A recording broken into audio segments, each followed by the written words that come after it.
ഓപ്പോയുടെ Oppo A3i Plus എന്ന പുതിയൊരു smart phone ഇപ്പോൾ ലോഞ്ച് ചെയ്തിട്ടുണ്ട്. ഈ ഒരു വീഡിയോയിൽ നമ്മൾ നോക്കാൻ പോകുന്നത് ഓപ്പോ A3i Plus എന്നുള്ള സ്മാർട്ട് ഫോണിനെ പറ്റിയിട്ടാണ്.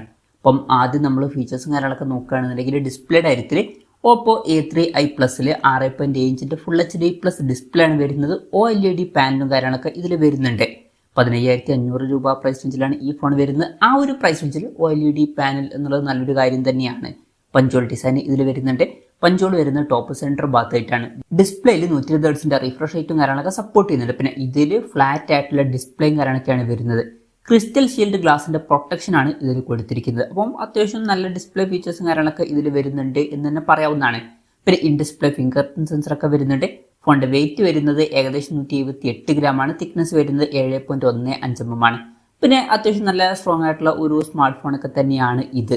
ഇനി പ്രോസസ്സറിന്റെ കാര്യത്തിലോട്ട് വരികയാണെന്നുണ്ടെങ്കിൽ സ്നാപ്ഡ്രാഗൺ 695 എന്നുള്ള പ്രോസസ്സറാണ് ഈ ഫോണിൽ വരുന്നത്. കുറച്ച് പഴയ പ്രോസസ്സറാണ്, എന്നാലും ഈ ഒരു പ്രൈസ് റേഞ്ചിൽ അത്യാവശ്യം തിരക്കേടില്ലാത്തൊരു പ്രോസസ്സർ എന്ന് പറയാവുന്നതാണ്. പിന്നെ 5G സപ്പോർട്ടും കാര്യങ്ങളൊക്കെ ഇതിൽ വരുന്നുണ്ട്. ബേസ് വേരിയന്റിൽ 12 GB റാമും 256 GB ഇന്റേണലുമാണ് വരുന്നത്. 12 GB റാമും 512 GB ഇന്റേണലുമായിട്ട് വരുന്ന ഒരു വെർഷനും വരുന്നുണ്ട്. LPDDR4Xന്റെ റാമും UFS 2.2 സ്റ്റോറേജ് ടൈപ്പാണ് ഇതിൽ വരുന്നത്. പിന്നെ ആൻഡ്രോയിഡ് ബേസ് ആയിട്ടുള്ള കളർവൈസ് സോഫ്റ്റ്വെയർ ആണ് ഈ ഫോണിൽ കൊടുത്തിരിക്കുന്നത്. ക്യാമറയുടെ കാര്യത്തിലോട്ട് വരികയാണെന്നുണ്ടെങ്കിൽ ഫോണിന്റെ പിന്നിൽ ഡ്യുവൽ ക്യാമറ സെറ്റപ്പാണ് കൊടുത്തിരിക്കുന്നത്. 50 mega pixel main camera sensor ഇതിൽ വരുന്നുണ്ട്. പിന്നെ 2 മെഗാ പിക്സൽ ഒരു സെൻസറും ഇതിൽ കൊടുത്തിട്ടുണ്ട്. അൾട്രാ വൈഡ് ആംഗിൾ ലെൻസ് ഒന്നും ഇതിൽ കൊടുത്തിട്ടില്ല. ഈ ഒരു പ്രൈസ് റേഞ്ചിൽ അത് വലിയൊരു പ്രശ്നമായിട്ട് പറയാനും പറ്റില്ല. പിന്നെ ഫ്രണ്ടിൽ 8 മെഗാ പിക്സലിന്റെ f2.0 പേഴ്സിൽ വരുന്ന സെൽഫി ക്യാമറയും വരുന്നുണ്ട്. ഓൺ പേപ്പർ ക്യാമറ സ്പെസിഫിക്കേഷൻ അത്ര മികച്ചത് എന്ന് പറയാൻ പറ്റില്ല. ജസ്റ്റ് ആവറേജ് ആയിട്ടുള്ള ഓൺ പേപ്പർ ക്യാമറ സ്പെസിഫിക്കേഷൻ മാത്രമാണ് ഇത്. ബാറ്ററിയുടെ കാര്യത്തിൽ 5000 mAh ബാറ്ററി കൊടുത്തിട്ടുണ്ട്. പിന്നെ 45 വാട്ടിന്റെ ഫാസ്റ്റ് ചാർജ് സപ്പോർട്ട് വരുന്നുണ്ട്. അത് അത്യാവശ്യം തിരക്കേടില്ലാത്ത നല്ലൊരു ചാർജിങ് സ്പീഡൊക്കെ തന്നെയാണ്. പിന്നെ ടൈപ്പ് സി ചാർജിംഗ് പോർട്ടും ഇതിൽ കൊടുത്തിട്ടുണ്ട്. അപ്പം നല്ലൊരു ബാറ്ററി സെറ്റപ്പ് വരുന്നുണ്ട് എന്ന് പറയാവുന്നതാണ്. അപ്പം ഇതൊക്കെയാണ് ഫീച്ചേഴ്സിനെ പറ്റി പറയാനുള്ള കാര്യങ്ങൾ. പിന്നെ ഈ ഒരു സ്മാർട്ട് ഫോൺ ഇപ്പം ഇന്ത്യൻ മാർക്കറ്റിൽ ലോഞ്ച് ചെയ്തിട്ടില്ല. ഇപ്പം ചൈനീസ് മാർക്കറ്റിലാണ് ഈ സ്മാർട്ട് ഫോൺ ലോഞ്ച് ചെയ്തിരിക്കുന്നത്. ചൈനീസ് മാർക്കറ്റിൽ ഈ ഫോൺ ലോഞ്ച് ചെയ്തിരിക്കുന്നത് 1299 യുവാൻ എന്ന പ്രൈസിങ്ങിലാണ്. അതായത് 15,500 രൂപ പ്രൈസ് റേഞ്ചിൽ.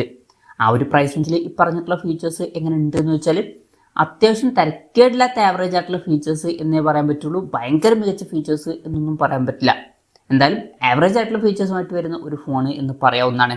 ഇനി ഇന്ത്യൻ മാർക്കറ്റിൽ ഈ ഫോൺ ലോഞ്ച് ചെയ്യുമോ എന്ന് ചോദിച്ചാൽ ചിലപ്പോൾ ലോഞ്ച് ചെയ്തേക്കാം. പക്ഷെ അതിനെ പറ്റിയിട്ടുള്ള ന്യൂസുകളൊന്നും ഇപ്പം പുറത്ത് വന്നിട്ടില്ല.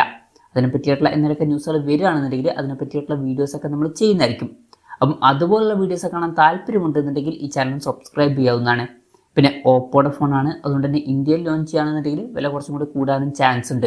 ചിലപ്പം വില ഒരു 18,000 to 20,000 രൂപ പ്രൈസ് റേഞ്ചിൽ വരെ എത്തിയേക്കാം. എന്തായാലും കൺഫർമേഷൻസ് ഒന്നും ഇപ്പം പുറത്ത് വന്നിട്ടില്ല.